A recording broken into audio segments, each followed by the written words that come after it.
माझ्या घरावर 100 पोलिसांची धाड, माझ्या घराच्या बाजूला पोलीस छावणीचं स्वरूप, माझ्या घरावर भाजपच्या आमदारांनी पोलिसांकरवी मोठी धाड टाकल्याचा गंभीर आरोप शिवसेना शिंदे गटाचे आमदार संतोष बांगर यांनी केलाय आणि हा आरोप केलाय भाजपचे आमदार तानाजी मुटकुळे यांच्यावर.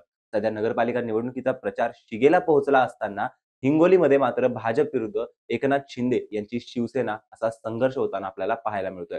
खरंच शिवसेनेचे वादग्रस्त आमदार संतोष बांगर यांच्या घरावरती पोलिसांनी रेड टाकली होती का? शिंदे गटाचे आमदार संतोष बांगर हे वेगवेगळ्या स्टंटसाठी प्रसिद्ध आहेतच. आता निवडणुकीमध्ये इतका मोठा आरोप झाल्यानंतर हिंगोली पोलीस नेमकं काय भूमिका मांडतात हे पाहणं महत्त्वाचं असणार आहे. पण खरंच हिंगोलीचं राजकारण इतकं टोकाला गेलंय का, की 100 पोलीस एका आमदाराच्या घरावर पाठवता येतील? नेमकं काय घडलंय हिंगोलीत जाणून घेऊयात. नमस्कार, मी अर्णेश जोशी आणि आपण पाहतात कट टू कट. नगर परिषद आणि नगरपंचायतीच्या निवडणुका जवळ आल्या आहेत आणि प्रचाराचा जोरदार धुरळा उडतोय. पण दुसरीकडे महायुतीतल्या भाजप आणि शिंदे गटात मात्र चांगलाच वाद उसळलाय.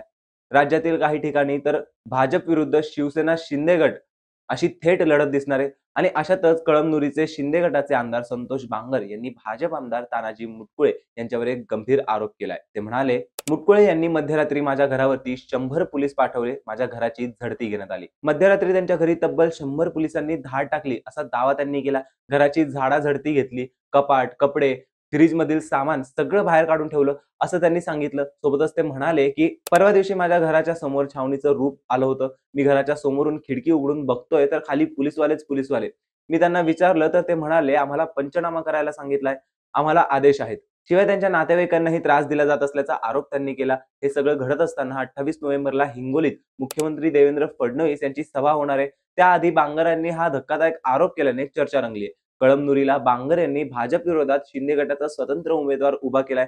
बांगर म्हणाले, पोलीस प्रशासनावर दबाव टाकून असं राजकीय सुडाचं राजकारण सुरू आहे. हे लोकशाहीला घातक आहे. काही दिवसांपूर्वी भाजप आमदार तानाजी मुटकुळे यांनी बांगर अवैध धंदे करतात असा आरोप केला होता. तसंच हिंगोली पोलीस त्यांना पाठीशी घालतायत असंही ते म्हणाले होते. त्यानंतर पोलिसांनी बांगर यांच्या वंजारवाडा येथील घरावर छापा टाकला आणि त्यामुळे त्या कारवाईच्या टायमिंग बद्दल जोरदार चर्चा सुरू आहे. त्यामुळे हे प्रकरण युतीमधल्या दोन्ही पक्षांच्या संबंधांसाठी घातक मानलं जात आहे. म्हणजे राज्यात दोन्ही पक्ष एकत्र काम करतात, मात्र स्थानिक पातळीवरती त्यांच्यामधील ताणतणाव आपल्याला वारंवार पाहायला मिळतोय. निवडणुकीच्या प्रचारादरम्यान भाजप आमदार मुटकुळे आणि शिंदे गटाचे आमदार संतोष बांगर प्रचार सभेत एकमेकांची उनीदुनी काढण्यात व्यस्त आहेत असं दिसून येत आहे. हिंगोलीतील मटका, जुगार, अवैध धंदे सगळं बंद करायचं असेल तर सत्ता भाजपच्या हाती गेली पाहिजे असं आवाहन मुटकुळे यांनी जनतेला केलंय. मात्र हे बोलताना संतोष बांगर हिंगोलीला लागलेला कलंक आहे असं देखील त्यांनी भर सभेत विधान केलं.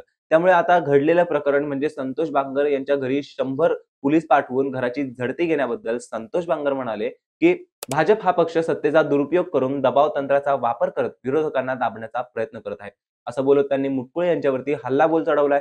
पण आता हे सगळं घडतंय त्या स्थानिक स्वराज्य संस्थांच्या निवडणुकांसाठी, कारण संतोष बांगर यांची भाऊजाई या हिंगोलीतल्या नगराध्यक्ष पदासाठी उभे आहेत.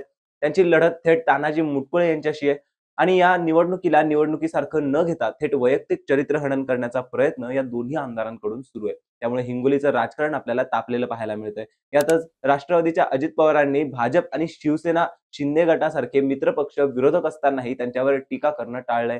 म्हणजे दोघांच्या भांडणात तिसऱ्याचा फायदा हे धोरण धरून अजित पवार यांनी मतदारांना साथ घालायला सुरुवात केली आहे. आता संतोष बांगर यांनी केलेले आरोप आणि हे प्रकरण कुठल्या थराला जातं हे बघणं फार महत्त्वाचं ठरणार आहे. पण असे आरोप करणारे संतोष बांगर हे यांच्याबद्दल काही पहिलं प्रकरण नाहीये. आपल्याला माहितीच असेल, की याआधी सुद्धा संतोष बांगर यांच्या अनेक प्रकरणामध्ये त्यांचं नाव पुढे आलं होतं. त्यामुळे संतोष बांगर कोण आहेत आणि आतापर्यंत त्यांची वादग्रस्त कारकीर्द कशी राहिली, किती वादग्रस्त प्रकरणांमध्ये त्यांचं नाव पुढे आलं याबद्दल पण आपण थोडं जाणून घेऊयात. संतोष लक्ष्मणराव बांगर हे कळमनुरी विधानसभा मतदारसंघातून महाराष्ट्र विधानसभेत दुसऱ्यांदा आमदार म्हणून काम करणारे नेते आहेत. हे हिंगोली जिल्ह्यात शिवसेना शिंदे गटाचं प्रतिनिधित्व करतात. 2017 मध्ये त्यांना शिवसेना हिंगोली जिल्हाध्यक्ष म्हणून नियुक्त करण्यात आले होते आणि 2019 मध्ये ते महाराष्ट्र विधानसभेवर निवडून आले आणि आता दुसऱ्यांदा त्यांनी 2024च्या विधानसभा निवडणुकीत 34,000 मतांनी विजय मिळवला. हेच संतोष बांगर शिवसेना शिंदे गटाचे वादग्रस्त शिलेदार म्हणून देखील ओळखले जातात. कारण कधी एखाद्यावर थेट मारहाण तर कधी अजबगजब विधाने, याच कारणामुळे त्यांची राजकीय शैली, व्यवसाय याच्यावर झालेली जन्मठेपाची शिक्षा आणि अजून कितीतरी गोष्टी या सगळ्यांची चर्चा होत असते. आता आपण बोलूयात संतोष बांगर यांच्या काही वैयक्तिक महत्त्वाच्या गोष्टींबद्दल. तर संतोष बांगर यांचे 2 भाऊ आहेत. मोठे भाऊ रत्नाकर हे व्यवसाय बघतात, तर श्रीराम बांगर हिंगोलीचे नगरसेवक आहेत. पण संतोष बांगर यांची राजकीय वाटचाल ही आधीपासूनच वादग्रस्त होती. एकेकाळी त्यांच्या विरोधात 302 चा गुन्हा दाखल झाला होता. म्हणजे एका वृद्ध शेतकऱ्याच्या खुनाचा आरोप केला जात होता.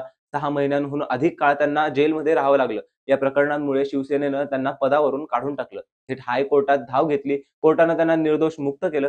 इतकंच नाही, अनेक आंदोलने, अनेक सरकारी कामात अडथळे आणल्यामुळे त्यांच्यावर 353 कलमांतर्गत अनेक गुन्हे दाखल झाले होते.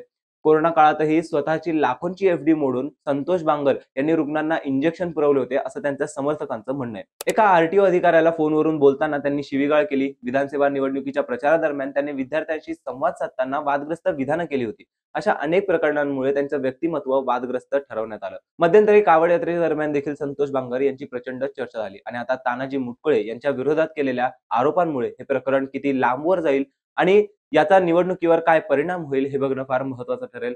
त्यांचं वादग्रस्त व्यक्तिमत्व, त्यांचं उघडपणे सरकारला केलेल्या मागण्या, कावड यात्रेतील त्यांचं योगदान या सगळ्याबद्दल तुमचं मत काय? कमेंट करून नक्की सांगा आणि अशाच रोजच्या घडामोडींसाठी कट टू कटला नक्की सबस्क्राईब करा.